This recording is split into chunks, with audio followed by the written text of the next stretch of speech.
We had opened Lion Country Safari as a preview center the year before, and we did that to promote the big theme park when it opened.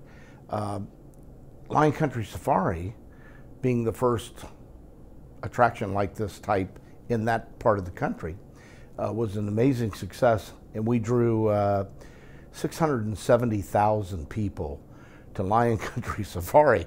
There weren't a lot of amusement parks in the United States that were drawing that kind of attendance, and here this was just one small theme section, the Lion Country section. So we promoted it well, we did everything right, had the word out. The demand was amazing, and we knew it was going to be huge. We didn't know it was going to be this huge. Well, when we opened it, it was a drive-through, and there were several Lion Countries. There was one in California, I believe one in Texas, and maybe Georgia at that time. So it was a new type of attraction also. And we had over 230 species of animals. So we had lions and tigers and bears, oh my. We had everything, antelope, hippopotamus, rhinoceros. And we would allow people to drive through in their cars the first year. I don't remember if it was 2 years or not, but we changed it to a monorail later, and I'll tell you why. But the cars, when they would go through, it would have different sections, different velts, we called them. So you would have the carnivorous, and you would have the hooved, and you would have the cloven, and so people loved it. I mean, it was a phenomenal attraction, and animals would walk right up to the car and look at them right through the window, and the animals became so familiar with the cars. We had one time a rhinoceros mated with a Volkswagen, and the lady didn't understand what was happening, and the rhinoceros was backing up to the front of her, crunching her hood down, and she's blowing the horn. And we would have lions. They loved the smell of rubber in the summer, and as you know, it's very hot in Virginia. They would take the running boards of Volkswagen buses and things, and they would rip the rubber off of them. When that didn't satisfy them, they would walk up to the tires, steel belted tires, flatten all four tires, cars would sink. We had them strip the vinyl tops off the cars. One day I had a lion person came in, had a brand new Cadillac. The lion walked up the trunk, laid up on the roof, spread his legs, and looked at the people through the windshield. And he laid there for a while. He's ripped the roof, and then he walked down the front and scratched all their paint up. So I had to replace the top and repaint a car, brand new car.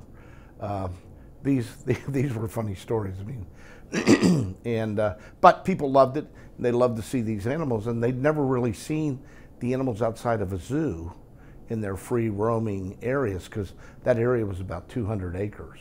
So it was pretty neat. It was a great attraction. We did very well with it. So you mentioned how it was later changed to a monorail. Yeah. So Kings Island, then seeing the success, put one in at Kings Island. They put a monorail in, which avoided all the issues you would have with the car. And we then put a monorail in and ran it through the different velts. We had gates that would open and close, and security at all of those. And it was really a first-class experience, because you had a story that was being told to you over the speakers in the cars. So if something special was happening, the zoologist could tell you what was going on in the area. So it was always crowded. The problem was animal experiences like that are very expensive to operate.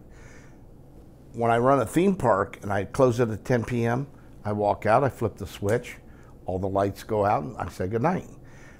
Medical, feeding, everything goes on with animals. So it's a much more expensive operation. Plus, there are more issues of